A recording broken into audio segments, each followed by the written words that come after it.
2003년 2월 18일 대구 중앙로역 지하 3층 192명의 승객이 탄 열차가 불타고 있었습니다. 그런데 바로 그 순간 또 다른 열차가 지옥을 향해 달려오고 있었습니다. 기관사는 사령실에 물었습니다. 화재라면 진입을 중단해야 하지 않습니까? 사령실의 대답은 이랬습니다. 조심해서 진입하라. 그 한마디가 142명의 운명을 결정지었습니다. 열차가 멈추고 문이 열리는 순간 천도의 화염과 유독가스가 객차 안으로 쏟아져 들어왔습니다. 승객들은 비명을 지르며 문을 두드렸지만 기관사는 이미 열쇠를 뽑고 사라진 뒤였습니다. 닫힌 문 앞에서 그들은 손톱이 빠지도록 발버둥쳤습니다. 여보, 나 죽으면 애들 좀 잘 부탁해.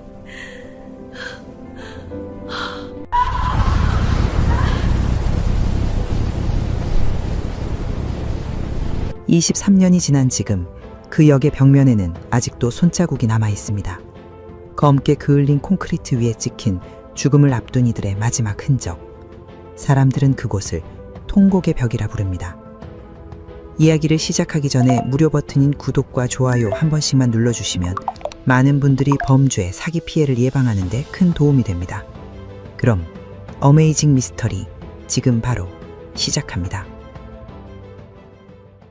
대구광역시 달서구의 한 주택가. 2001년 초여름 56세의 김대하는 여느 때와 다름없이 새벽 5시에 눈을 떴습니다.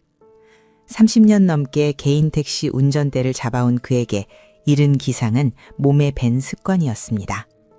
창밖으로 아직 어둠이 채 거치지 않은 거리가 보였고 그는 늘 그랬듯 세수를 마친 뒤 차고로 향했습니다. 노란색 개인 택시는 그의 전부였습니다. 학력도 기술도 인맥도 없는 그에게 이 차 한 대가 유일한 생계수단이자 자존심이었습니다. 그러나 운명은 그날 아침 예고 없이 찾아왔습니다. 차 문을 열려던 순간 김대한의 오른손에서 힘이 빠졌습니다. 열쇠가 바닥으로 떨어지는 소리가 유난히 크게 들렸고 그는 자신의 손가락이 말을 듣지 않는다는 사실을 깨달았습니다. 오른쪽 다리에도 이상한 저림이 느껴졌습니다. 그는 대수롭지 않게 여기며 몸을 일으키려 했지만 다리가 휘청거리며 중심을 잡지 못했습니다. 급성 뇌졸중이었습니다. 그의 뇌혈관 일부가 막히면서 오른쪽 반신의 신경이 손상되기 시작한 것입니다. 병원으로 실려간 김대한은 의사로부터 냉혹한 현실을 통보받았습니다. 오른쪽 반신 마비. 재활 치료를 받더라도 완전한 회복은 장담할 수 없다는 진단이었습니다. 운전은 당연히 불가능했고 이는 곧 그의 생계가 끊어졌음을 의미했습니다. 56년 인생에서 처음으로 그는 아무것도 할 수 없는 무력한 존재가 되었습니다. 퇴원 후 김대한은 대구 시내의 한 한방병원을 찾았습니다. 침과 뜸, 물리치료를 병행하면 나아질 수 있다는 주변의 권유 때문이었습니다. 그는 매일같이 병원을 오가며 재활에 매달렸습니다. 처음에는 희망이 있었습니다. 손가락 끝에 미세한 감각이 돌아오는 듯 했고 다리를 끄는 정도가 조금 나아진 것 같기도 했습니다. 하지만 그것이 전부였습니다. 몇 달이 지나도 호전의 기미는 더 이상 보이지 않았고 오히려 통증은 심해져만 갔습니다. 치료비는 눈덩이처럼 불어났습니다. 개인 택시를 운행하지 못하니 수입은 없었고 그나마 모아둔 푼돈마저 병원비로 빠져나갔습니다. 아내는 식당 설거지와 청소 일을 전전하며 생활비를 벌었지만 50대 중반 부부가 감당하기엔 너무나 가혹한 상황이었습니다. 김대한은 점점 집안에 틀어박혀 지내는 시간이 많아졌습니다. 텔레비전 앞에 멍하니 앉아 하루를 보내는 날이 늘어갔고 그의 눈빛에서는 서서히 생기가 사라져갔습니다. 병세가 나아지지 않자 김대한의 마음속에는 어두운 그림자가 들이오기 시작했습니다. 처음에는 자신의 불운을 탓했습니다. 왜 하필 나인가? 왜 하필 이 나이에 이런 병이 찾아온 것인가? 하지만 시간이 지나면서 그 분노의 화살은 다른 곳을 향하기 시작했습니다. 한방병원에서 치료를 받았는데도 낫지 않았다는 사실이 그의 머릿속에서 비틀린 형태로 자리 잡았습니다. 그는 병원이 자신을 제대로 치료하지 않았다고, 아니 어쩌면 일부러 병을 악화시켰다고 믿기 시작했습니다. 이것은 전형적인 피해망상의 시작이었습니다.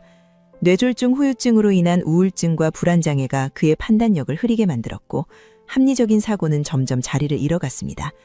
그는 병원을 찾아가 항의하기도 했지만 의료진의 설명은 그의 귀에 들어오지 않았습니다.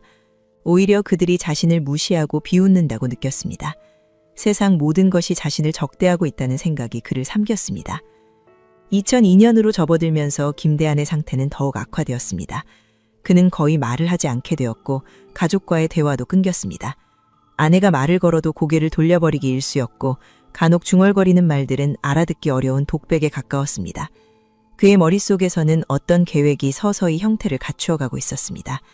자신의 인생을 망친 세상에 대한 복수, 그것이 그가 생각할 수 있는 유일한 출구였습니다.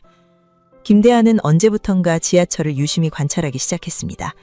출퇴근 시간에 빼곡히 들어찬 승객들, 지하 깊숙이 뻗어있는 터널, 한번 사고가 나면 빠져나가기 어려운 구조. 그의 눈에는 지하철이 완벽한 무대로 보였습니다. 혼자 죽는 것은 너무 외로웠습니다. 자신을 알아주지 않는 세상, 자신의 고통에 무관심한 수많은 사람들을 함께 데려가야 한다는 광기 어린 생각이 그를 사로잡았습니다. 2003년 2월 17일 참사 전날이었습니다. 김대한은 집 근처 주유소를 찾았습니다. 그는 평소와 다름없는 표정으로 휘발유를 구매했습니다. 4리터, 빈 우유통 2개에 나누어 담기 적당한 양이었습니다. 주유소 직원이 논이 들고 온 플라스틱 용기를 보고 잠시 의아해했지만 농기구나 난로에 쓰려는 것이려니 생각하며 대수롭지 않게 기름을 채워주었습니다. 그 순간 직원이 조금이라도 의심을 품고 신고했더라면 어쩌면 역사는 달라질 수도 모릅니다. 하지만 아무 일도 일어나지 않았고 김대한은 휘발유가 담긴 우유통을 등산가방에 넣고 집으로 돌아왔습니다. 그날 밤 김대한은 유난히 오래 깨어 있었습니다. 어둠 속에서 그가 무슨 생각을 했는지는 아무도 모릅니다. 후회가 있었을까요? 아니면 마지막 순간까지 복수심에 불타고 있었을까요? 확실한 것은 단 하나, 그가 다음 날 아침 자신의 생애 마지막 여정을 떠날 준비를 마쳤다는 사실뿐입니다. 2003년 2월 18일 화요일, 대구의 하늘은 맑았습니다. 기온은 영하권에 머물러 있었지만 바람은 잔잔했고 평범한 겨울 아침이었습니다. 출근길에 오른 직장인들, 등교하는 학생들, 병원을 찾아가는 노인들. 그들 중 누구도 이날이 대한민국 역사상 가장 참혹한 비극의 날이 될 것이라고는 상상조차 하지 못했습니다.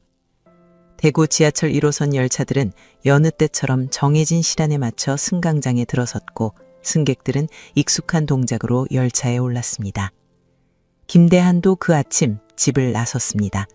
파란색 운동복에 등산 가방을 맨 그의 모습은 어디에나 있을 법한 평범한 노인이었습니다. 아무도 그 가방 안에 무엇이 들어있는지 알지 못했고 그의 눈동자 속에서 타오르는 어두운 불꽃을 읽어낸 사람도 없었습니다. 그는 천천히 대곡역으로 향했습니다. 수만 명의 승객이 오가는 대구 지하철. 그가 자신의 거대한 장례식장으로 낙점한 곳이었습니다. 오전 9시 30분, 김대한은 대곡역 승강장에 섰습니다. 안심 방면으로 향하는 1079호 열차가 들어오고 있었습니다. 문이 열리자 그는 조용히 1호차에 올라탔습니다. 경로석에 자리를 잡고 앉은 그는 가방을 품에 꼭 안았습니다. 열차가 출발하고 어둠 속으로 빨려 들어가는 창밖 풍경을 바라보며 김대한은 마지막 카운트다운을 시작했습니다. 그 순간까지도 세상은 평화로웠습니다. 하지만 22분 후 대구의 심장부인 중앙로역 지하 3층에서 지옥의 문이 열리게 됩니다. 10795 열차는 대곡역을 출발해 어둠 속 터널을 달리기 시작했습니다. 객차 안은 평일오전 특유의 한산함이 감돌았습니다. 출근 시간대의 정점은 이미 지났고 좌석 대부분이 비어 있었습니다. 창가에 기대어 졸고 있는 직장인, 시장 가방을 무릎에 올려놓은 중년 여성, 병원 진료를 마치고 집으로 돌아가는 노인들. 그들은 저마다의 일상 속에서 이 20분 남짓한 이동 시간을 보내고 있었습니다. 1호차 경로석에 앉은 김대한은 주변 풍경에는 관심이 없었습니다. 그는 등산 가방을 양 무릎 사이에 끼운 채 고개를 숙이고 있었는데 그 모습이 마치 졸고 있는 것처럼 보이기도 했습니다. 하지만 그의 손은 쉬지 않고 움직이고 있었습니다. 주머니에서 꺼낸 일회용 라이터를 만지작거리며 불꽃을 켰다 껐다를 반복하는 것이었습니다. 칙칙. 라이터 마찰음이 조용한 객차 안에서 유난히 또렷하게 들렸습니다. 처음에는 아무도 신경 쓰지 않았습니다. 담배를 피우려다 말았나 보다 혹은 습관적인 행동이겠거니 생각했을 것입니다. 하지만 그 행동이 몇 분째 계속되자 옆자리에 앉아있던 한 승객이 불안한 눈빛으로 김대한을 쳐다보았습니다. 60대 초반으로 보이는 그 남성은 처음에는 못 본 척 고개를 돌렸지만 라이터 소리가 멈추지 않자 결국 입을 열었습니다. 어르신, 왜 자꾸 불을 켜시는 겁니까? 김대한은 천천히 고개를 들었습니다. 그의 눈동자는 초점이 흐려져 있었고 입가에는 알 수 없는 미소가 번져 있었습니다. 그는 질문한 승객을 똑바로 바라보며 낮은 목소리로 중얼거렸습니다. 다 같이 죽자. 그 말을 들은 승객은 순간 얼어붙었습니다. 농담인가 싶어 어색하게 웃어 보였지만 김대한의 표정에는 한 점의 유머도 없었습니다.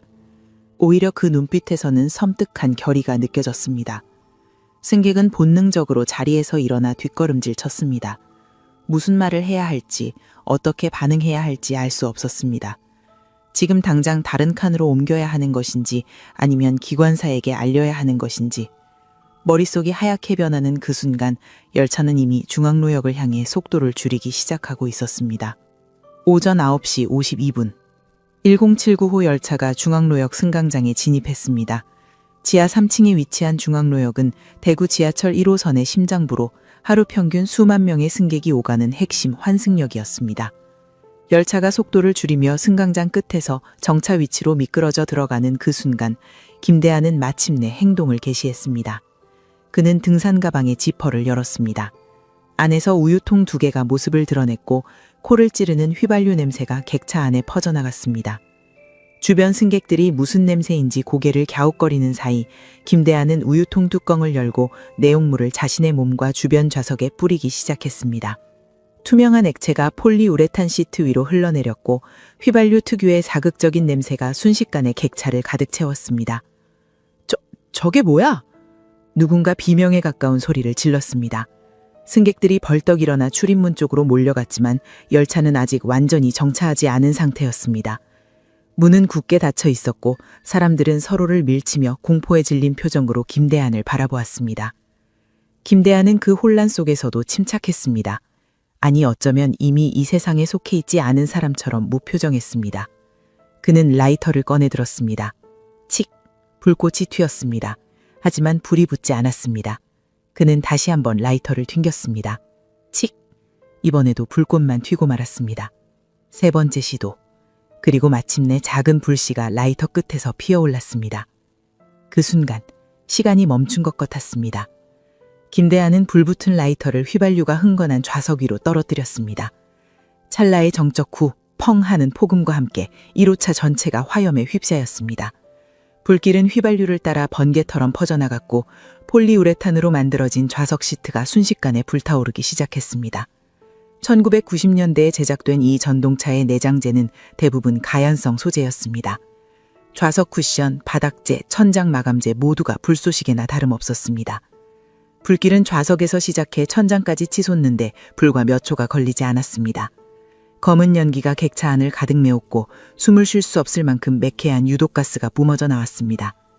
폴리우레탄이 탈 때 발생하는 시안화수소와 일산화탄소는 인간에게 치명적인 독성을 가진 물질이었습니다. 단 2-3번의 호흡만으로도 의식을 잃게 만들 수 있는 맹독이었습니다. 승객들의 비명이 화염 속에서 터져나왔습니다. 누군가는 불길을 피해 객차 뒤쪽으로 달렸고 누군가는 창문을 두드리며 살려달라고 외쳤습니다. 어떤 이는 그 자리에서 공포에 질려 움직이지 못했고 어떤 이는 바닥에 엎드려 연기를 피하려고 했습니다. 객차 안은 순식간에 아비규환의 생지옥이 변했습니다. 바로 그때 열차가 완전히 정차하며 출입문이 열렸습니다. 문이 열리자 밖에서 기다리던 승객들은 갑자기 쏟아져 나오는 검은 연기와 화염을 보고 경악했습니다. 승강장에 있던 사람들이 비명을 지르며 뒤로 물러났고 불타는 객차 안에서 사람들이 불덩이가 된 채로 뛰쳐나왔습니다. 옷에 불이 붙은 승객들이 승강장 바닥을 뒹굴며 불을 끄려 했고 연기에 질식해 쓰러지는 사람들이 출입문 앞에 널브러졌습니다. 방화범 김대한도 그 틈에 열차 밖으로 빠져나왔습니다. 그의 몸에도 불이 붙어 있었지만 그는 바닥에 뒹굴어 불을 껐습니다. 얼굴과 손에 심한 화상을 입었지만 목숨은 건진 것입니다. 자신이 저지른 참극의 현장을 등지고 그는 비틀거리며 승강장을 빠져나가려 했습니다. 이 순간까지도 그는 자신의 목숨에 대한 미련을 버리지 못한 것이었습니다. 1079호 열차의 화재는 불과 2분도 채 되지 않아 1호차 전체를 집어삼켰습니다. 불길은 연결된 2호차, 3호차로 번져가기 시작했고 역사 전체가 시커먼 연기로 뒤덮였습니다. 중앙로역 지하 3층은 순식간에 거대한 굴뚝으로 변해 연기를 뿜어내기 시작했습니다. 그리고 그 연기는 지하 통로와 환기구를 타고 역사의 모든 전선을 태워가며 곧 닥쳐올 덮은 비극의 서막을 알리고 있었습니다. 1079호에서 시작된 화재는 이미 걷잡을 수 없이 번지고 있었습니다. 하지만 이것은 시작에 불과했습니다. 바로 그 순간 반대편 선로에서는 또 다른 열차가 중앙로역을 향해 달려오고 있었습니다. 1080호. 그 열차 안에는 아무것도 모른 채 목적지를 향해 가고 있던 수백 명의 승객이 타고 있었습니다. 죽음의 열차가 지옥을 향해 다가오고 있었습니다. 오전 9시 53분 1079호 기관사 최정화는 운전실에서 뛰쳐나왔습니다.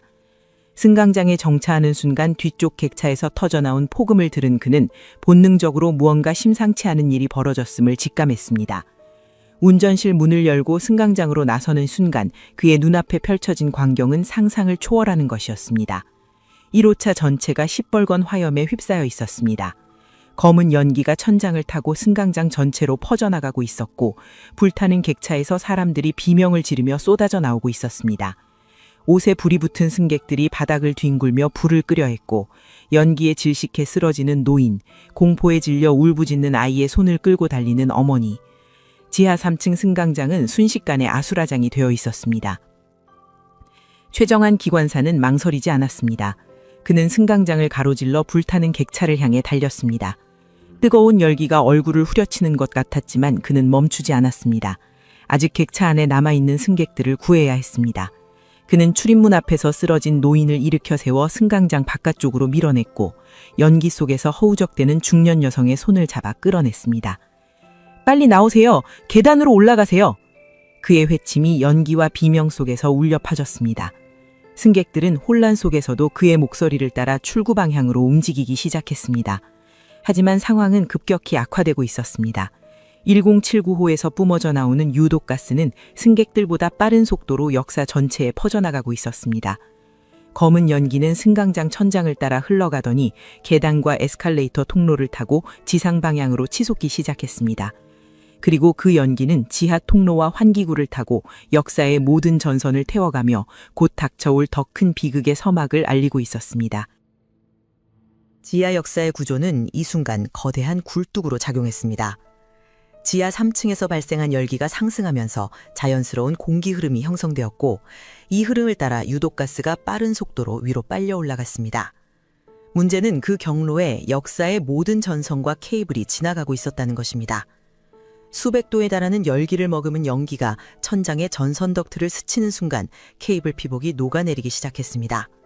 오전 9시 55분 중앙로역의 조명이 일제히 꺼졌습니다. 승강장은 순식간에 칠흑 같은 어둠에 잠겼습니다. 비상등조차 작동하지 않았습니다. 전력 공급이 완전히 차단된 것입니다.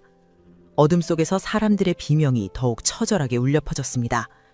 방향 감각을 잃은 승객들이 서로를 밀치며 아우성쳤고 누군가는 넘어져 바닥에 쓰러졌습니다. 연기로 앞이 보이지 않는 상황에서 조명마저 사라지자 탈출은 더욱 어려워졌습니다. 최정환 기관사는 이 혼란 속에서도 승객들을 계단 방향으로 유도하려 애썼습니다. 그는 목이 쉬도록 외쳤습니다. 이쪽입니다. 계단이 이쪽이에요. 벽을 짚고 따라오세요. 하지만 그의 목소리는 연기를 들이마신 탓에 점점 갈라지고 있었습니다. 눈이 따갑고 숨을 쉴 때마다 폐가 타들어가는 것 같았습니다. 그래도 그는 멈추지 않았습니다. 한 명이라도 더 구해야 한다는 생각뿐이었습니다. 바로 그 순간 최정환 기관사가 알지 못하는 일이 반대편 선로에서 벌어지고 있었습니다. 대구 지하철 1호선은 복선 구조였습니다. 하나의 승강장 양쪽으로 상행선과 하행선 열차가 각각 정차하도록 설계되어 있었습니다. 1079호가 불타고 있는 바로 그 순간 반대편 선로에서는 10805 열차가 중앙로역을 향해 달려오고 있었습니다. 대곡 방면에서 출발한 이 열차에는 출근길에 오른 직장인들, 학원을 향하는 학생들, 병원 예약 시간에 맞춰 이동 중인 환자들이 타고 있었습니다. 그들 중 누구도 자신들이 향하는 곳이 화염에 휩싸인 지옥이라는 사실을 알지 못했습니다. 1080호의 최 기관사는 터널 안을 달리며 이상한 낌새를 느꼈습니다. 전방에서 무언가 뿌연 것이 피어오르는 것 같았습니다. 처음에는 터널 특유의 습기나 먼지련이 생각했지만 열차가 중앙로역에 가까워질수록 그것이 연기임이 분명해졌습니다. 그는 무전기를 집어들어 종합사령실에 보고했습니다. 여기 1080입니다. 중앙로역 방향에서 연기가 보입니다. 무슨 상황입니까? 무전기 너머로 들려오는 사령실의 목소리는 혼란스러웠습니다. 여러 사람이 동시에 말하는 소리, 전화벨이 울리는 소리, 다급한 외침들이 뒤섞여 있었습니다. 몇 초간의 정적 후 관제사의 목소리가 들려왔습니다. 1080, 중앙로역에 화재가 발생한 것으로 보입니다. 정확한 상황은 파악 중입니다. 기관사의 얼굴이 굳어졌습니다. 화재라니. 그는 즉각 속도를 줄이며 다시 무전을 쳤습니다. 화재라면 역 진입을 중단해야 하지 않습니까? 지시해 주십시오. 관제사는 잠시 망설이더니 이렇게 답했습니다. 일단 조심해서 진입하십시오. 상황을 보고 판단하겠습니다. 조심해서 진입하라. 이 한마디가 대한민국 역사상 가장 치명적인 관제 지시로 기록되는 순간이었습니다.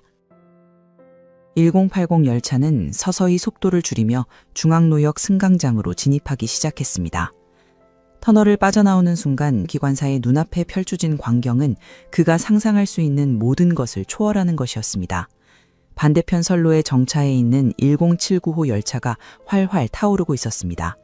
시뻘건 화염이 객차를 집어삼키고 있었고 승강장 전체가 시커먼 연기로 뒤덮여 있었습니다. 천장에서는 녹아내린 무언가가 뚝뚝 떨어지고 있었고 어둠 속에서 사람들의 비명이 아우성쳐 울려 퍼지고 있었습니다. 이것은 화재가 아니었습니다. 이것은 지옥이었습니다. 하지만 이미 늦었습니다. 열차는 관성에 의해 승강장 안으로 미끄러져 들어가고 있었고 기관사가 급제동을 걸었지만 열차는 정해진 정차 위치에 멈춰 섰습니다. 그리고 자동으로 출입문이 열리는 순간 대기하고 있던 죽음이 열차 안으로 쏟아져 들어왔습니다. 1080호의 운명은 이제 시작되려 하고 있었습니다. 그 시각 대구 지하철 종합사령실은 혼란의 도가니였습니다. 중앙로역 CCTV 화면에는 시커먼 연기가 승강장을 뒤덮는 모습이 실시간으로 잡히고 있었고 화재 경보 시스템은 쉴 새 없이 경고음을 울려대고 있었습니다. 하지만 관제사들의 반응은 믿기 어려울 만큼 느긋했습니다. 저거 뭐야? 청소하는 거 아니야? 한 관제사가 모니터를 보며 말했습니다. 화면 속 연기가 점점 짙어지고 있었지만 그는 심각하게 받아들이지 않았습니다. 옆에 있던 동료도 고개를 갸웃거리며 대수롭지 않다는 듯 해꾸했습니다. 글쎄, 뭔가 태우나 보지? 설마 진짜 불이겠어? 이것이 대한민국 역사상 최악의 지하철 참사가 벌어지고 있던 바로 그 순간 수백 명의 생명을 책임져야 할 종합사령실의 첫 반응이었습니다. 화재 경보가 울리고 CCTV에 시커먼 연기가 가득 차고 현장에서 다급한 보고가 올라오는데도 그들은 상황의 심각성을 전혀 인지하지 못하고 있었습니다. 사령실의 이 치명적인 안일함은 곧바로 1080호의 운명을 결정지었습니다. 기관사가 화재라면 역 진입을 중단해야 하지 않습니까? 라고 물었을 때 사령실은 정확한 상황 파악도 명확한 지시도 내리지 못했습니다. 화재 규모가 어느 정도인지, 승강장에 진입해도 안전한지, 승객들을 어디로 대피시켜야 하는지 이 모든 판단이 필요한 순간에 그들이 내린 결론은 고작 조심해서 진입하라는 모호한 지시였습니다. 그리고 그 지시를 따른 1080호 열차는 지금 지옥의 한복판에 서 있었습니다. 오전 9시 55분 1080의 문이 열린 순간 벌어진 일은 물리학의 법칙 그대로였습니다. 승강장에 가득 찬 1000도에 가까운 열기와 유독가스, 그리고 에어컨이 가동되며 상대적으로 시원한 공기가 유지되던 객차 내부, 이 극심한 온도차와 기압차는 순간적으로 거대한 공기 흐름을 만들어냈습니다. 마치 진공청소기가 먼지를 빨아들이듯 승강장의 화염과 연기가 열린 문을 통해 객차 안으로 미친 듯이 빨려 들어왔습니다. 객차 안에 있던 승객들은 문이 열리는 순간 자신들의 눈을 이심했습니다. 밖에서 기다리는 승강장 대신 시뻘건 화염과 시커먼 연기가 보였기 때문입니다. 그리고 그것을 인지하기도 전에 뜨거운 열기가 후려쳤습니다. 문 닫아! 문 닫으란 말이야! 누군가 비명을 질렀습니다. 하지만 출입문은 자동으로 열린 상태를 유지하고 있었고 승객들이 직접 닫을 수 있는 방법은 없었습니다. 사람들은 본능적으로 문에서 멀리 떨어지려 객차 안쪽으로 밀려났지만 좁은 통로에서 수십 명이 한꺼번에 움직이자 아수라장이 벌어졌습니다. 연기는 천장을 타고 객차 전체로 순식간에 퍼져나갔습니다. 숨을 쉬려 해도 매캐한 연기만 들이마시게 되었고 눈은 따가워서 뜨고 있을 수가 없었습니다. 기침소리, 비명소리, 울음소리가 뒤섞인 가운데 사람들은 서로를 밀치며 출구를 찾아 헤맸습니다. 하지만 어디로 가야 할지 아무도 알지 못했습니다. 밖은 불바다였고 안은 연기로 가득 찼습니다. 운전실에 있던 기관사는 상황이 심상치 않음을 깨달았습니다. 그는 급히 무전기를 집어들었습니다. 사령실, 어떻게 합니까? 불이 나서 앞이 안 보입니다. 그의 목소리에는 절박함이 묻어났습니다. 무전기 너머로 잡음 섞인 응답이 들려왔습니다. 10805, 상황 파악 중입니다. 잠시 대기하십시오. 대기하라. 이 말이 기관사의 귀에 들어온 순간 그는 믿을 수 없다는 표정을 지었습니다. 객차 뒤쪽에서는 승객들의 비명이 점점 커지고 있었고 연기는 운전실까지 밀려 들어오고 있었습니다. 대기하라니. 지금 이 순간 수백 명의 목숨이 경각에 달려 있는데 대기하라니. 사령실, 승객들이 위험합니다. 지시해 주십시오. 그는 다시 한번 다급하게 외쳤습니다. 하지만 무전기에서는 잡음만 흘러나올 뿐 명확한 지시는 들려오지 않았습니다. 사령실도 혼란에 빠져 있었던 것입니다. 여러 통의 전화가 동시에 걸려오고 각 역에서 상황 보고가 쏟아지고 CCTV 화면은 온통 연기로 뒤덮여 제대로 된 정보를 얻을 수 없었습니다. 아무도 정확히 무슨 일이 벌어지고 있는지 파악하지 못한 채 귀중한 시간만 흘러가고 있었습니다. 1080 객차 안에서는 상황이 급격히 악화되고 있었습니다. 폴리우레탄 소재의 좌석 시트가 열기를 받아 연기를 뿜어내기 시작했고 천장의 내장재도 녹아내리기 시작했습니다. 아직 직접적인 화염이 객차 안으로 번지지는 않았지만 유독가스만으로도 충분히 치명적이었습니다. 시안화수소, 일산화탄소, 염화수소, 폴리우레탄이 탈 때 발생하는 이 독성 물질들은 단 몇 번의 호흡만으로 인간의 의식을 앗아갈 수 있었습니다. 객차 곳곳에서 사람들이 쓰러지기 시작했습니다. 처음엔 기침을 하다가 갑자기 힘이 풀리며 바닥에 주저앉았고 어떤 이는 자석을 붙잡고 버티려 했지만 결국 무릎이 꺾이며 쓰러졌고 어떤 이는 비명을 지르다 갑자기 조용해졌습니다. 연기 속에서 쓰러지는 사람들을 목격한 승객들의 공포는 극에 달했습니다. 살려줘! 제발 살려줘! 누군가 창문을 두드리며 울부짖었습니다. 하지만 지하철 창문은 안전상의 이유로 열리지 않게 설계되어 있었습니다. 탈출구는 오직 출입문뿐이었는데 그 밖은 화염과 연기가 가득한 승강장이었습니다. 앞으로 나가도 죽음, 안에 있어도 죽음. 승객들은 쇠창살 없는 감옥에 갇힌 신세가 되어버렸습니다. 이때 몇몇 승객들이 반대쪽 출입문을 발견했습니다. 승강장 쪽이 아닌 선로 쪽으로 나 있는 문이었습니다. 그들은 문을 열려고 손잡이를 잡아당겼지만 문은 꿈쩍도 하지 않았습니다. 선로 쪽 문은 안전을 위해 승강장에 정차했을 때 자동으로 잠기도록 설계되어 있었기 때문입니다. 승객들이 안에서 열 수 있는 방법이 있기는 했습니다. 좌석 아래에 숨겨진 비상 코크를 당기면 수동으로 문을 열 수 있었습니다. 하지만 어둠과 연기 속에서 그 장치의 존재를 아는 사람은 아무도 없었고 설령 알았다 해도 찾아낼 수 있는 상황이 아니었습니다. 기관사는 운전실에서 뒤쪽 상황을 확인하려 했지만 연기가 너무 자욱해 앞이 보이지 않았습니다. 그의 눈도 따갑고 목도 팔칼했습니다. 숨을 쉴 때마다 폐가 조여드는 것 같았습니다. 무전기를 든 손이 떨렸습니다. 사령실, 응답하십시오. 어떻게 해야 합니까? 하지만 무전기 너머에서는 여전히 혼란스러워 소리만 들려올 뿐 그가 기다리는 명확한 지시는 오지 않았습니다. 3분. 불과 3분이었습니다. 1080호가 승강장에 정차하고 문이 열린 지 불과 3분. 하지만 그 3분 동안 객차 안의 상황은 돌이킬 수 없는 지경으로 치달았습니다. 그리고 바로 그 순간 사령실에서 마침내 지시가 내려왔습니다. 하지만 그 지시는 142명의 운명을 결정짓는 또 하나의 치명적인 판단이 들터였습니다.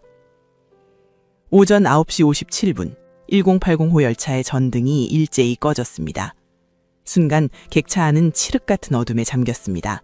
비상등마저 작동하지 않았습니다. 중앙로역 전체의 전력이 차단되면서 정차해 있던 1080호도 함께 전원을 잃은 것입니다. 연기로 이미 앞이 보이지 않던 상황에서 조명마저 사라지자 객차 안은 그야말로 암흑 속 지옥이 되었습니다. 안 보여! 아무것도 안 보여! 공포에 질린 비명이 사방에서 터져 나왔습니다. 사람들은 손을 휘저으며 무언가를 붙잡으려 했지만 어둠 속에서 잡히는 것은 오직 뜨거운 공기와 매캐한 연기뿐이었습니다. 누군가의 손이 다른 누군가의 팔을 움켜쥐었고 모르는 사람끼리 서로를 붙잡은 채 공포에 떨었습니다. 이 순간에도 승강장의 화염은 멈추지 않았습니다. 10795호에서 시작된 불길은 이제 승강장 전체를 집어삼키고 있었고 그 열기는 1080호 객차의 외벽을 달구기 시작했습니다. 알루미늄 합금으로 만들어진 열차 차체가 1000도에 가까운 열기를 받으며 달궈졌고 그 열이 내부로 전달되면서 객차 안의 온도가 급격히 상승했습니다. 천장에 내장재가 녹아내리기 시작했고 플라스틱 손잡이가 뒤틀리며 형체를 잃어갔습니다. 바닥도 점점 뜨거워지고 있었습니다. 맨발이었던 승객들은 발바닥에 느껴지는 열기에 비명을 질렀고 구주를 신은 사람들도 고무 밑창이 녹아붙는 냄새를 맡았습니다. 하지만 어디로 피해야 할지 알 수 없었습니다. 온 사방이 뜨거웠고 숨을 쉴 때마다 목구멍이 타들어가는 것 같았습니다. 운전실의 기관사는 정전과 함께 모든 기계가 멈추는 것을 지켜보았습니다. 계기판의 불빛이 꺼지고 무전기에서 잡음이 사라지고 열차 전체가 죽은 것처럼 고요해졌습니다. 그가 할 수 있는 일은 아무것도 없었습니다. 문을 닫을 수도, 열차를 움직일 수도, 승객들에게 안내방송을 할 수도 없었습니다. 바로 그때 무전기에서 끊어질 듯 말 듯한 목소리가 들려왔습니다. 사령실이었습니다. 1080, 차를 죽이고 대피! 잡음에 묻혀 끊긴 음성이었지만 기관사는 그 의미를 이해했습니다. 차를 죽이고 대피하라. 열차의 전원을 완전히 차단하고 탈출하라는 지시였습니다. 하지만 이미 전력이 끊긴 상태에서 이 지시가 무슨 의미가 있단 말입니까? 그리고 승객들은 어떻게 되는 것입니까? 기관사는 뒤쪽 객차를 향해 소리쳤습니다. 여러분 대피해야 합니다. 문 쪽으로 이동하세요. 하지만 그의 목소리는 연기에 잠겨 멀리 퍼지지 못했습니다. 설령 들렸다 해도 문 밖은 화염이 가득한 승강장이었습니다. 밖으로 나가라는 말은 불 속으로 뛰어들라는 말과 다름없었습니다. 객차 안에서는 처절한 장면이 펼쳐지고 있었습니다. 어둠 속에서 서로의 얼굴을 볼 수 없었지만 사람들은 손을 맞잡고 있었습니다. 어떤 이는 옆에 앉은 모르는 사람의 손을 꼭 쥐고 있었고 어떤 이는 가족에게 전화를 걸려고 휴대폰을 꺼냈지만 통화가 되지 않았습니다. 지하 3층에서는 전파가 제대로 잡히지 않았던 것입니다.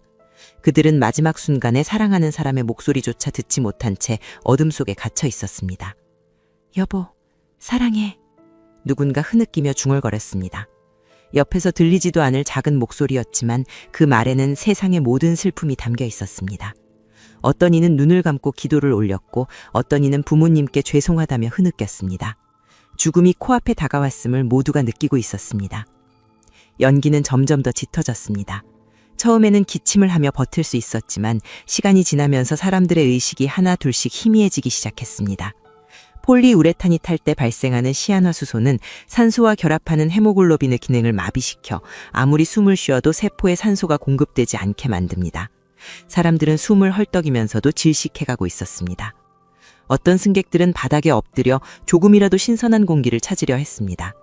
연기는 위로 올라가는 성질이 있으니 바닥에 낮게 엎드리면 그나마 숨을 쉴 수 있을 것이라는 본능적인 판단이었습니다. 하지만 바닥은 이미 뜨겁게 달궈져 있었고 오래 버틸 수 없었습니다. 그들은 화상을 입으면서도 바닥에 납작 엎드려 마지막 숨을 이어가려 발버둥쳤습니다. 시간이 얼마나 흘렀을까요? 어둠 속에서는 시간의 감각마저 사라졌습니다. 1분이 1시간처럼 느껴졌고 모든 것이 영원히 끝나지 않을 악몽 같았습니다. 비명소리는 점점 줄어들었습니다. 처음에는 수십 명이 동시에 소리를 질렀지만 하나 둘씩 조용해지더니 이제는 간헐적인 신음소리만 들려올 뿐이었습니다. 객차의 중앙 부분에서 한 중년 여성이 의식을 잃고 쓰러졌습니다. 그녀의 손에는 아직 휴대폰이 쥐어져 있는데 화면에는 미처 보내지 못한 문자 메시지가 떠 있었습니다. 엄마, 미안해. 마지막 메시지였습니다. 출입문 근처에서는 여러 명의 승객이 접쳐 쓰러져 있었습니다. 그들은 마지막 순간까지 문을 열려고 발버둥쳤던 것입니다. 손톱이 벗겨지도록 문틈을 잡아당기고 유리창을 두드리고 비상레버를 찾아 헤맸습니다. 하지만 그 어떤 시도도 성공하지 못했습니다. 그들은 탈출구를 눈앞에 두고도 빠져나가지 못한 채 쓰러져 갔습니다. 불길은 이제 승강장을 넘어 1079호 열차 전체를 삼켜버렸고 그 열기가 맞은편의 1080호까지 전달되고 있었습니다. 두 대의 열차는 하나의 거대한 용광로 안에 갇힌 것이나 다름없었습니다. 철제 바퀴가 달궈지고 알루미늄 외벽이 뒤틀리고 창문 유리에 금이 가기 시작했습니다. 운전실에서 기관사는 갈등하고 있었습니다. 뒤쪽 객차에서 더 이상 아무 소리도 들리지 않았습니다. 연기가 운전실까지 들어찼고 그의 의식도 점점 흐릿해지고 있었습니다.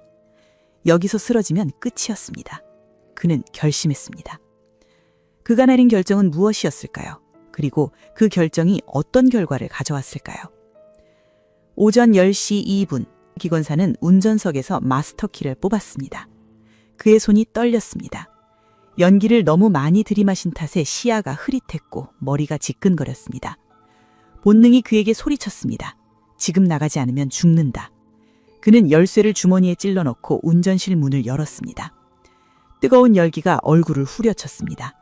승강장은 이미 화염과 연기로 가득 차 있었지만 운전실 앞쪽에는 그나마 숨 쉴 수 있는 공간이 남아 있었습니다. 기관사는 고개를 숙이고 달렸습니다. 벽을 더듬어 계단 방향을 찾았고 연기 속을 뚫고 지상으로 향했습니다. 그는 살았습니다. 하지만 그가 뽑아간 마스터키는 수백 명의 승객에게 사형 선고나 다름없었습니다. 대구 지하철 1호선 전동차의 마스터키는 단순한 시동 열쇠가 아니었습니다. 이 열쇠가 운전대에 꽂혀 있어야만 출입문이 정상적으로 작동할 수 있었습니다. 열쇠가 뽑히면 모든 출입문은 자동으로 닫힌 상태에서 잠기도록 설계되어 있었습니다. 안전을 위한 설계였습니다. 기관사가 없는 상태에서 문이 열리면 승객들이 선로로 떨어질 위험이 있기 때문입니다. 하지만 이 순간 그 안전 설계는 죽음에 덧칠했습니다.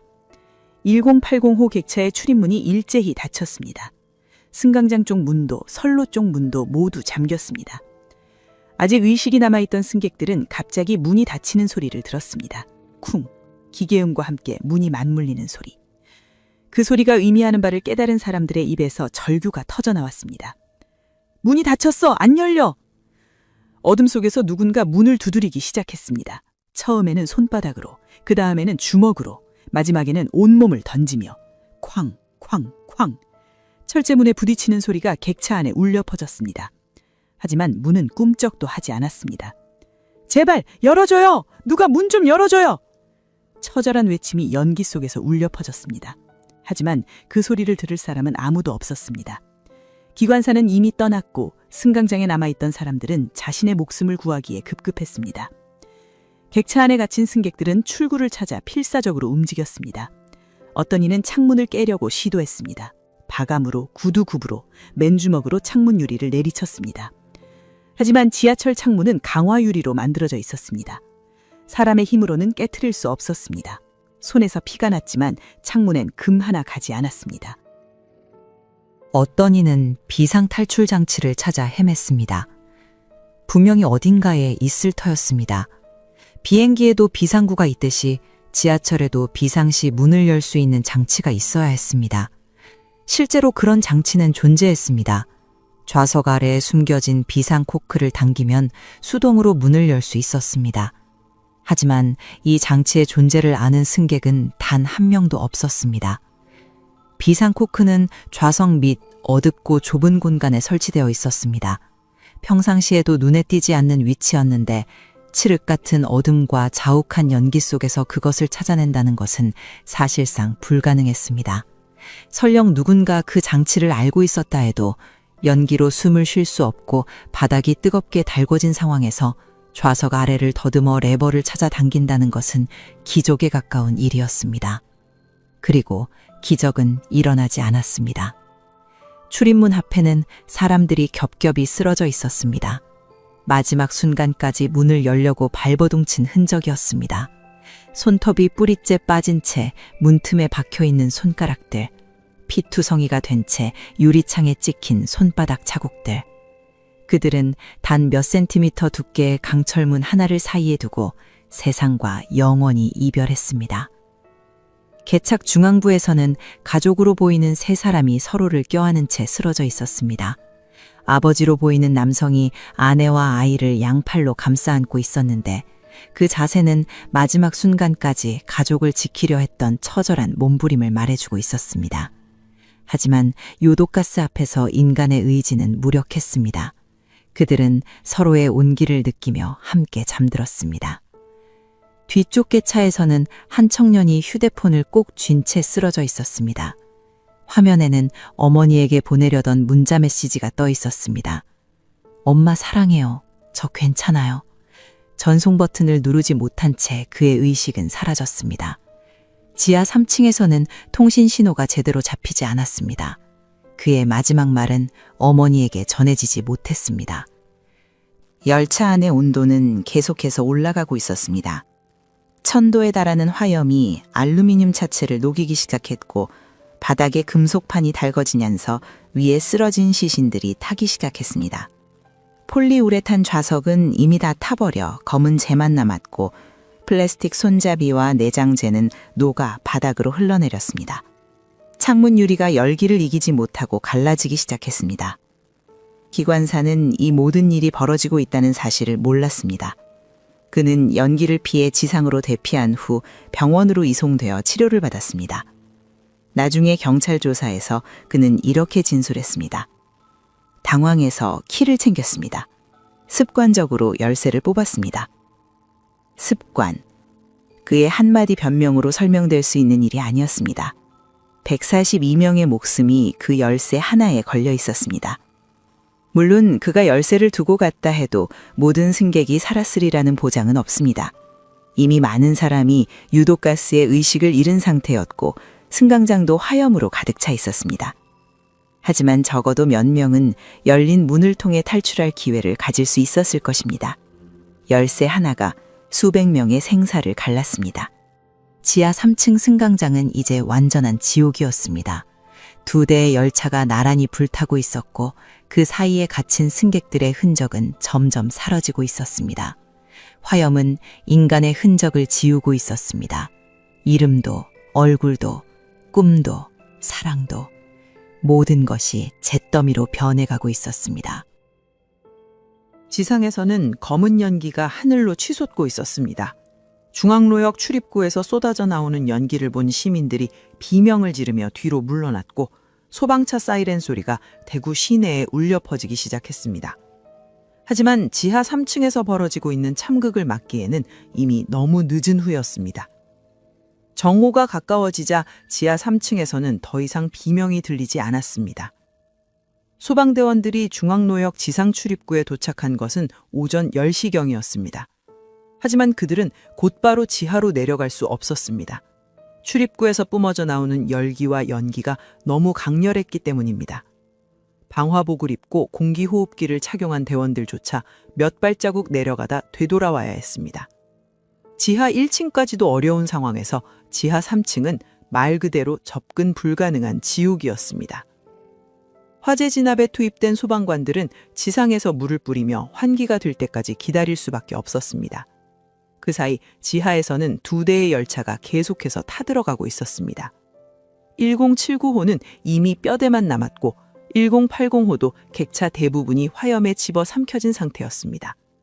콘크리트 벽과 천장이 열기를 머금고 달궈졌고 역사 전체가 거대한 오븐처럼 변해 있었습니다. 오전 11시가 넘어서야 소방대원들은 겨우 지하 2층까지 내려갈 수 있었습니다. 하지만 그곳에서 본 광경은 그들의 발걸음을 멈추게 만들었습니다. 계단과 에스컬레이터에 시신들이 널려 있었습니다. 탈출하려다 연기에 질식해 쓰러진 사람들이었습니다. 그들은 지상을 불과 몇 미터 앞에 두고 숨을 거둔 것입니다. 정오 무렵 마침내 소방대원들이 지하 3층 승강장에 진입했습니다. 그들이 마주한 것은 인간의 언어로 형용할 수 없는 광경이었습니다. 2대의 열차는 검게 그을린 뼈대만 남아 있었고 승강장 전체가 숯덩이와 잿더미로 뒤덮여 있었습니다. 천장에서 녹아내린 전선과 파이프가 흉물스럽게 늘어져 있었고 바닥에는 형체를 알아볼 수 없는 무언가들이 뒤엉켜 있었습니다. 그리고 그 정막 속에서 들려오는 소리가 있었습니다. 띠리링, 띠리링. 휴대폰 벨소리였습니다. 한 군데가 아니었습니다. 여기저기서 잿더미 속에서, 녹아붙은 가방 안에서, 시신의 주머니 속에서 수십 개의 휴대폰이 동시에 울리고 있었습니다. 그 소리는 죽음의 정막 속에서 귀괴하게 울려 퍼졌습니다. 딸아, 어디니? 여보, 제발 전화 좀 받아. 아들, 뉴스 봤어. 무사하지? 전화를 건 것은 유족들이었습니다. 화재 소식이 뉴스를 타자마자 가족의 안부를 확인하려는 전화가 쏟아지기 시작했습니다. 하지만 전화를 받을 사람은 아무도 없었습니다. 벨소리만 공허하게 울리다 끊어지고 잠시 후 다시 울리기를 반복했습니다. 살아있기를 바라는 간절한 희망이 벨소리가 되어 지하 3층을 떠돌았습니다. 소방대원들은 시신 수습에 나섰습니다. 하지만 그것은 상상을 초월하는 난관이었습니다. 1000도가 넘는 고온에서 오랜 시간 노출된 유해는 형체를 알아볼 수 없을 정도로 손상되어 있었습니다. 알루미늄 바닥이 녹아내리면서 그 위에 쓰러진 시신들과 엉겨 붙어버린 것입니다. 어디까지가 금속이고 어디서부터가 인간의 유해인지 구분하기조차 어려웠습니다. 가장 처참한 광경은 출입문 앞이었습니다. 문 근처에는 수십 구의 시신이 겹겹이 쌓여 있었습니다. 마지막 순간까지 문을 열려고 발버둥친 흔적이었습니다. 그들은 닫힌 문 앞에서 서로를 밀치고 넘어지고 짓밟히면서도 탈출구를 향해 몸부림쳤던 것입니다. 하지만 문은 끝내 열리지 않았고 그들은 그 자리에서 쓰러져 갔습니다. 나중에 수습된 유해들 중 상당수는 손톱이 빠져 있었습니다. 죽는 순간까지 문틈에 잡아당기려 했던 처절한 몸부림의 흔적이었습니다. 검게 그을린 벽면에는 손바닥 자국이 남아 있었습니다. 누군가 뜨거운 벽에 손을 짚었던 것입니다. 어둠 속에서 출구를 찾아 더듬다가 혹은 마지막 순간에 무언가를 붙잡으려다가 남긴 자국이었을 것입니다. 그 손바닥 자국은 화염 속에서도 지워지지 않고 벽에 선명하게 새겨져 있었습니다. 소방대원들은 시신을 수습하며 눈물을 흘렸습니다. 오랜 경력의 베테랑 대원들도 이런 광경은 처음이라고 했습니다. 어떤 대원은 현장을 빠져나가 구토를 했습니다. 그들이 지금까지 경험했던 어떤 화재 현장보다도 처참했습니다. 시신 옆에서 발견된 휴대폰들에는 전송되지 못한 문자 메시지들이 남아 있었습니다. 엄마, 미안해. 나 먼저 가. 아빠, 그동안 감사했어요. 사랑해요. 여보, 애들 잘 부탁해. 마지막 순간에 사랑하는 사람에게 보내려 했던 메시지들이었습니다. 하지만 지하 3층에서는 통신 신호가 제대로 잡히지 않았습니다. 그들의 마지막 말은 전송 버튼이 눌리지 않고 혹은 눌렸지만 발송되지 못한 채 휴대폰 안에 갇혀 있었습니다. 나중에 경찰이 이 휴대폰들을 유족에게 전달했을 때 가족들은 그 미완의 메시지를 읽으며 오열했습니다. 한 여고생의 휴대폰에는 어머니에게 보내려던 메시지가 있었습니다. 엄마, 학교 끝나고 떡볶이 사갈게. 기다려. 그녀는 평범한 하루를 보내고 집에 돌아가려던 참이었습니다. 그날 저녁 식탁에 오르지 못한 떡볶이, 그리고 영원히 돌아오지 못한 딸. 어머니는 그 메시지를 평생 지우지 못했습니다. 신원 확인은 더욱 어려운 작업이었습니다. 고열에 오래 노출된 유해는 DNA 검사조차 쉽지 않았습니다. 가족들은 시신 안치소에 모여 자신의 가족을 찾으려 했지만 알아볼 수 있는 상태의 유해는 거의 없었습니다. 결국 많은 유족이 치아 기록, 소지품, 옷의 잔여 등으로 겨우 가족의 신원을 확인해야 했습니다. 192명의 사망자 중 1080 열차에서만 142명이 목숨을 잃었습니다. 그들은 아무것도 모른 채 평범한 하루를 시작했다가 단 몇 분 만에 모든 것을 잃었습니다. 열린 문으로 들어온 것은 승강장이 아니라 죽음이었고 닫힌 문 뒤에서 그들은 탈출구를 찾지 못한 채 쓰러져 갔습니다. 지하 3층의 휴대폰들은 그날 밤 늦을 때까지 계속 울렸습니다. 가족을 찾는 간절한 전화였습니다. 하지만 이제 그 전화를 받을 사람은 아무도 없었습니다. 벨소리만이 텅 빈 승강장에서 공허하게 울려 퍼질 뿐이었습니다. 참사 다음 날인 2003년 2월 19일, 대구시는 전 세계를 경악하게 만든 결정을 내렸습니다. 아직 시신 수습이 완료되지 않은 상태였습니다. 경찰의 현장 감식도 채 끝나지 않았습니다. 화재 원인 조사, 증거 수집, 유해 수습, 이 모든 작업이 진행 중인 상황에서 대구시는 군 병력과 인부들을 투입해 현장 청소를 시작했습니다. 고아 포스에서 물이 뿜어져 나왔습니다. 검게 그을린 승강장 바닥을 향해 거센 물줄기가 쏟아졌고 잿더미와 잔해들이 물에 쓸려 내려갔습니다. 삽과 빗자루를 든 인부들이 바닥에 남은 것들을 쓸어 담았습니다. 포대에는 탄 쓰레기, 녹은 금속 조각, 부서진 의라 파편, 그리고 그 사이에 섞인 무언가들이 뒤섞여 담겼습니다. 그 무언가가 무엇이었는지 대구시는 확인하지 않았습니다. 포대에 담긴 잔해들은 트럭에 실려 안심 차량기지 야적장으로 옮겨졌습니다. 대구 외곽의 황량한 공터, 그곳에 포대들이 마구잡이로 내던져졌습니다. 쓰레기 처리장이나 다름없는 곳이었습니다. 비닐 포대 안에는 화재 잔해물과 함께 아직 수습되지 않은 희생자들의 유해가 뒤섞여 있었습니다. 뼈조각, 타다 남은 옥조각, 녹아붙은 소지품들. 누군가의 아들이, 누군가의 딸이, 누군가의 부모가 쓰레기처럼 버려지고 있었습니다. 이 사실이 알려진 것은 며칠 후였습니다. 한 유족이 야적장 소식을 듣고 달려갔습니다. 그리고 그곳에서 본 광정에 그는 무릎이 꺾이고 말았습니다. 산더미처럼 쌓인 비닐 포대들, 그 안에서 흘러나온 검은 잔해들, 그리고 그 사이에서 반짝이는 무언가. 그것은 사람의 뼈였습니다. 불에 타 부서지고 흩어진, 하지만 분명히 사람의 것이었던 뼈 조각들이 쓰레기 더미 사이에 널려 있었습니다. 이게 뭐냐고! 유족의 절규가 야적장에 울려 퍼졌습니다. 소식을 들은 다른 유족들이 하나둘씩 모여들었습니다. 그들은 믿을 수 없다는 표정으로 쓰레기 더미를 바라보았습니다. 아직 장례도 치르지 못한 가족의 유해가 이런 곳에 버려져 있다니, 분노와 슬픔과 허탈함이 뒤섞인 감정이 그들을 집어삼켰습니다. 유족들은 면장갑을 끼고 쓰레기 더미를 뒤지기 시작했습니다. 흙과 재가 뒤섞인 더미 속에 손을 넣어 무언가를 찾아 헤맸습니다. 타버린 휴대폰 조각, 녹아붙은 열쇠고리, 불에 그을린 지갑, 그리고 간혹 손에 잡히는 하얀 파편들.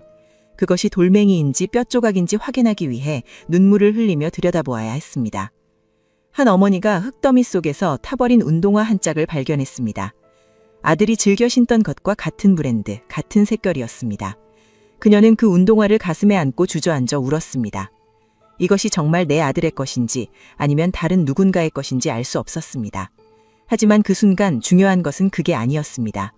누군가의 자식이 쓰레기장에서 이렇게 발견되고 있다는 사실 자체가 견딜 수 없는 고통이었습니다. 한 아버지는 작은 뼈 조각을 손에 쥐고 하늘을 올려다보았습니다.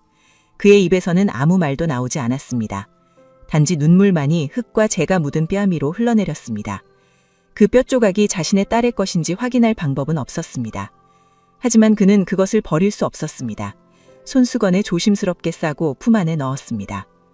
이 광경은 언론에 보도됐고 전국이 경악했습니다. 아직 수습되지 않은 유해가 섞여 있을 수 있는 잔해를 쓰레기처럼 버리다니, 현장 감식이 끝나기 전에 증거를 훼손하다니, 이것이 재난 현장을 관리하는 행정당국의 할 일인가? 비난의 목소리가 쏟아졌습니다. 대구시의 해명은 분노를 더욱 키웠습니다. 빠른 복구를 위해 불가피한 조치였습니다. 빠른 복구. 192명이 목숨을 잃은 참사 현장에서 아직 유해 수습도 끝나지 않은 상황에서 그들이 내세운 이유가 빠른 복구였습니다. 누구를 위한 복구였습니까? 지하철 운행 재개를 위해서였습니까? 시민의 불편 해소를 위해서였습니까? 희생자들의 존엄은 그보다 덜 중요했던 것입니까? 일부에서는 증거인멸 의혹을 제기했습니다. 화재 당시 사령실의 부실한 대응, 기관사의 열쇠 탈취, 전동차 내장재의 가연성 문제. 이 모든 것이 수사 대상이었는데 현장을 이렇게 급하게 정리해버린 데에는 다른 이유가 있는 것 아니냐는 의문이었습니다. 대구시는 이를 부인했지만 의혹은 쉽게 가라앉지 않았습니다. 야적장에서의 유해 수거 작업은 며칠간 계속되었습니다. 유족들은 교대로 그곳을 지키며 쓰레기 더미를 뒤졌습니다. 전문가들이 투입되어 뼈 조각과 돌멩이를 구분하는 작업이 이루어졌고 수거된 유해는 DNA 검사를 위해 보내졌습니다. 하지만 고열에 오랜 시간 노출된 유해에서 DNA를 추출하기란 쉬운 일이 아니었습니다. 많은 유해가 끝내 신원이 확인되지 못했습니다. 이 사건은 대한민국 재난 역사상 가장 치욕적인 장면으로 기록되었습니다. 참사 자체도 끔찍했지만 참사 이후 벌어진 이 일은 유족들에게 씻을 수 없는 상처를 남겼습니다. 사랑하는 가족을 잃은 것도 모자라 그 유해마저 쓰레기 취급을 받아야 했던 것입니다. 이것은 행정적 실수가 아니라 인간 존엄에 대한 모독이었습니다. 유족들은 나중에 이렇게 말했습니다. 우리 가족은 2번 죽었습니다. 한 번은 불에 타서, 한 번은 쓰레기로 버려져서. 그 말 속에는 어떤 사과로도 치유될 수 없는 깊은 상처가 담겨 있었습니다. 2003년 여름, 대구지방법원 대법정. 방화범 김대한이 휠체어에 실려 법정에 들어왔습니다. 화재 당시 입은 화상으로 얼굴과 손이 흉하게 일그러져 있었고 원래 앓던 뇌졸중 후유증까지 더해져 거동조차 불편한 상태였습니다. 그는 고개를 숙인 채 아무런 표정도 짓지 않았습니다. 마치 이 모든 것이 자신과 무관한 일인 것처럼. 방청석은 유족들로 가득 차 있었습니다. 그들의 눈에는 분노와 슬픔이 뒤섞여 있었습니다. 자식을 잃은 부모, 배우자를 잃은 남편과 아내, 부모를 잃은 자녀들, 192명의 희생자 뒤에는 수백, 수천 명의 유족이 있었고 그들 모두가 이 순간을 기다려왔습니다. 재판부는 김대한의 정신 상태에 대한 감정 결과를 검토했습니다. 감정인은 그가 뇌졸중 후유증으로 인한 우울증과 피해망상을 앓고 있었으며 범행 당시 심신미약 상태였을 가능성이 있다고 보고했습니다. 이 감정 결과는 재판을 결정짓는 중요한 요소가 되었습니다. 검찰은 사형을 구형했습니다. 192명을 앗아간 대한민국 역사상 가장 극악무도한 범죄. 이보다 더 극악무도한 범죄가 어디 있겠느냐는 것이 검찰의 논리였습니다. 방청석의 유족들도 한 목소리로 사형을 외쳤습니다. 최소한의 정의라도 실현되기를, 그래야 죽은 가족들의 넋이 조금이라도 위로를 받을 수 있을 것이라고 믿었습니다. 하지만 재판부의 판결은 달랐습니다. 피고인 김대한에게 무기징역을 선고합니다. 판결이 내려지는 순간 법정이 아수라장이 되었습니다. 뭐라고요? 무기징역이요? 192명을 죽이고 무기징역이라니? 유족들이 벌떡 일어나 소리를 질렀습니다. 누군가는 신발을 벗어 피고신석을 향해 던졌습니다. 법정 경위들이 막아섰지만 분노에 찬 유족들을 진정시키기란 쉽지 않았습니다. 사형시켜! 사형시켜! 울부짖는 유족들의 목소리가 법정을 가득 채웠습니다. 어떤 어머니는 그 자리에 주저앉아 통곡했고 어떤 아버지는 주먹으로 방청석 의자를 내리치며 분을 사기지 못했습니다. 재판장은 정리를 명했지만 법정의 혼란은 쉽게 가라앉지 않았습니다. 재판부는 판결문에서 심신미약을 인정했습니다. 김대한이 뇌졸중 후유증으로 인한 정신적 장애를 앓고 있었으며 이로 인해 사물을 변별하거나 의사를 결정할 능력이 미약한 상태에서 범행을 저질렀다는 것이었습니다. 법률에 따르면 심신미약 상태의 범죄는 형을 감경할 수 있습니다. 그래서 사형 대신 무기징역이 선고된 것입니다. 유족들은 받아들일 수 없었습니다. 192명을 죽인 자가 심신미약이라는 이유로 사형을 면하다니. 피해자들은 어떻습니까? 불에 타 죽고 연기에 질식해 죽고 닫힌 문 앞에서 손톱이 빠지도록 발버둥 치다 죽은 그들의 고통은 누가 헤아려 줍니까? 법이 정의를 실현하지 못한다면 유족들은 어디에 호소해야 합니까? 같은 재판에서 1080호 기관사에게도 판결이 내려졌습니다. 업무상 과실치사, 금고 5년. 재판부는 그가 승객들을 개차에 남겨둔 채 마스터키를 뽑아 탈출한 행위가 142명의 사망에 결정적인 역할을 했다고 판단했습니다. 물론 화재의 직접적인 원인을 제공한 것은 김대한이었지만 기관사로서 승객의 안전을 책임져야 할 의무를 저버린 것은 명백한 과실이라는 것이었습니다. 기관사는 재판 내내 고개를 숙이고 있었습니다. 그는 당황해서 습관적으로 열쇠를 챙겼다고 변명했지만 그 변명이 142명의 죽음을 설명할 수는 없었습니다. 그가 열쇠만 두고 갔어도 적어도 몇 명은 열린 문을 통해 탈출할 기회를 가질 수 있었습니다. 사령실 직원들에게도 실형이 선고되었습니다. 화재 상황을 제대로 파악하지 못하고 1080호에 조심해서 진입하라는 치명적인 지시를 내린 관제사들. 그들의 안일한 대응이 피해를 키웠다는 것이 재판부의 판단이었습니다. 하지만 그들에게 내려진 형량은 유족들의 분노를 달래기엔 턱없이 가벼웠습니다. 재판이 끝난 후에도 유족들의 분노는 가라앉지 않았습니다.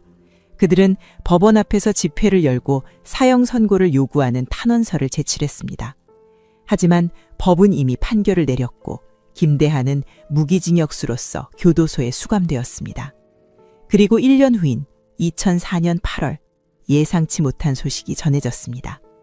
김대한이 사망했다는 것이었습니다. 그는 복역 중 뇌졸중이 재발해 상태가 급격히 악화되었고 교도소 의구실에서는 더 이상 치료가 불가능하다고 판단해 외부 병원으로 이송을 결정했습니다. 그리고 병원으로 이송되던 중에 그는 숨을 거뒀습니다.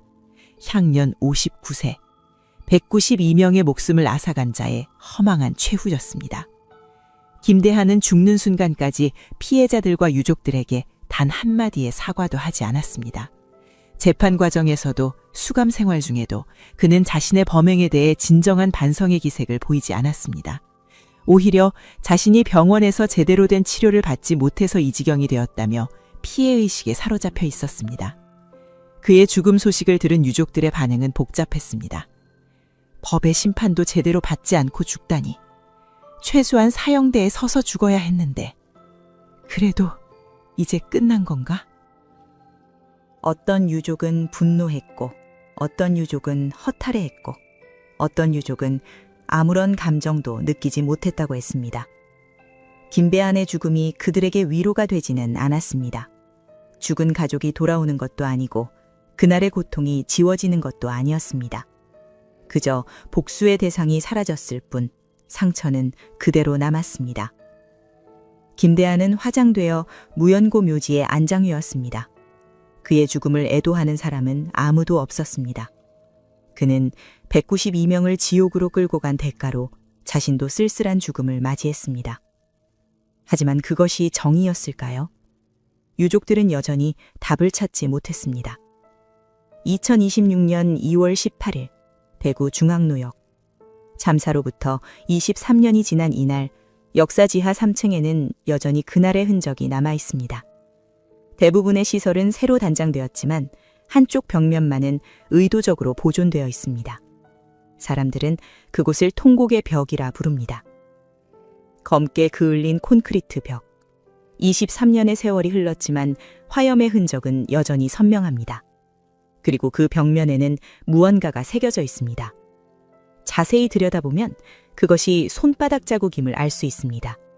크고 작은 손자국들이 벽면 곳곳에 찍혀 있습니다. 죽음을 앞둔 순간 출구를 찾아 어둠 속을 더듬던 손들이 남긴 마지막 흔적입니다. 어떤 손자국은 성인 남성의 것으로 보입니다. 어떤 것은 여성의 작은 손, 어떤 것은 아이의 손처럼 보이기도 합니다. 그들은 마지막 순간에 무엇을 생각했을까요?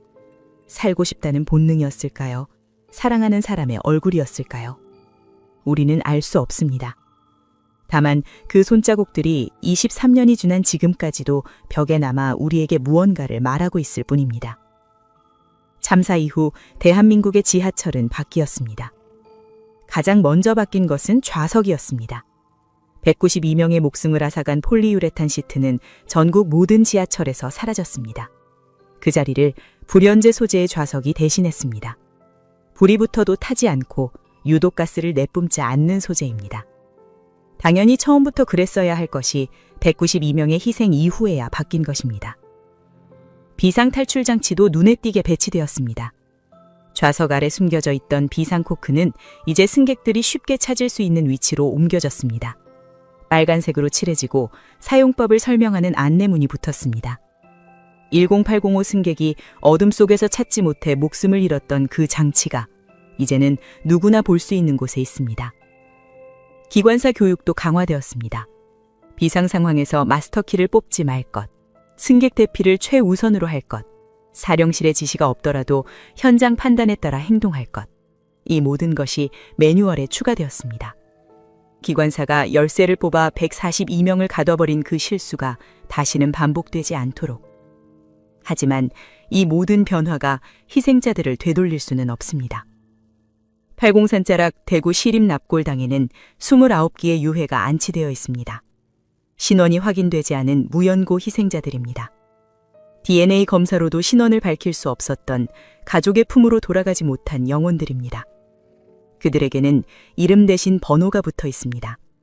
누군가의 자녀였고, 누군가의 부모였고, 누군가의 연인이었을 그들이 차가운 번호로 불리고 있습니다.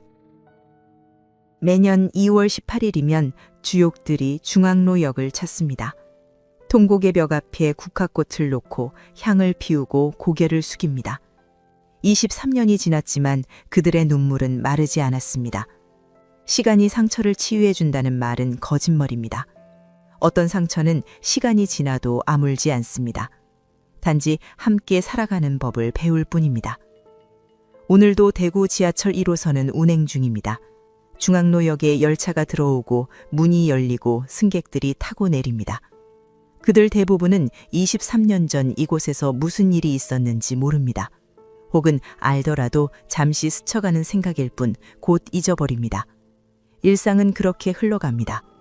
하지만 우리는 기억해야 합니다. 오늘 우리가 타는 지하철의 불연제 좌석, 눈에 잘 띄는 비상 탈출 장치, 강화된 안전 매뉴얼, 이 모든 것은 공짜로 얻어진 것이 아닙니다. 192명의 목숨, 그들의 피와 눈물과 고통으로 쓴 교훈입니다. 닫힌 문 앞에서 손톱이 빠지도록 발버둥치다 쓰러진 사람들, 마지막 순간 가족에게 보내지 못한 문자 메시지를 품고 죽은 사람들, 쓰레기장에서 뼈조각으로 발견된 사람들, 그들의 희생이 있었기에 지금의 안전이 있습니다. 비극을 기억하지 않는 사회에는 또 다른 비극이 찾아옵니다. 우리가 2003년 2월 18일을 잊는 순간 또 다른 중앙로역이 생겨날 수 있습니다. 또 다른 1080호가 달릴 수 있습니다. 또 다른 142명이 닫힌 문 뒤에서 목숨을 잃을 수 있습니다. 중앙로역 통곡의 벽에 남은 손자국들은 우리에게 묻고 있습니다. 당신은 기억하고 있습니까?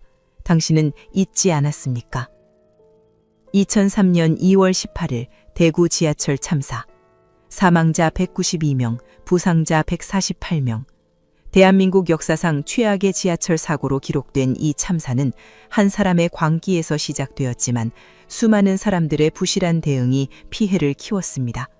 가연성 내장재로 가득 찬 전동차, 화재 상황에서 조심해서 진입하라고 지시한 사령실, 승객을 남겨두고 마스터키를 뽑아 떠난 기관사, 유해가 섞인 잔해를 쓰레기장에 버린 행정당국, 어느 하나라도 달랐다면 결과는 바뀌었을지 모릅니다. 방화범 김대하는 무기징역을 선고받고 복역 1년 만에 사망했습니다. 기관사는 kum고 5년을 선고받았습니다. 사령실 관제사들도 실형을 받았습니다. 하지만 법의 심판이 유족들의 상처를 치유해주지는 못했습니다. 23년이 지난 지금 희생자 중 29명은 여전히 신원 미상인 채로 팔공산 납골당에 안치되어 있습니다. 그들의 가족은 아직도 어딘가에서 돌아오지 않는 사람을 기다리고 있을지 모릅니다. 여러분은 어떻게 생각하시나요? 우리는 충분히 기억하고 있습니까? 우리는 정말로 바뀌었습니까? 다음 비극을 막을 준비가 되어 있습니까? 끝까지 시청해 주셔서 감사합니다. 지금까지 어메이징 미스터리였습니다.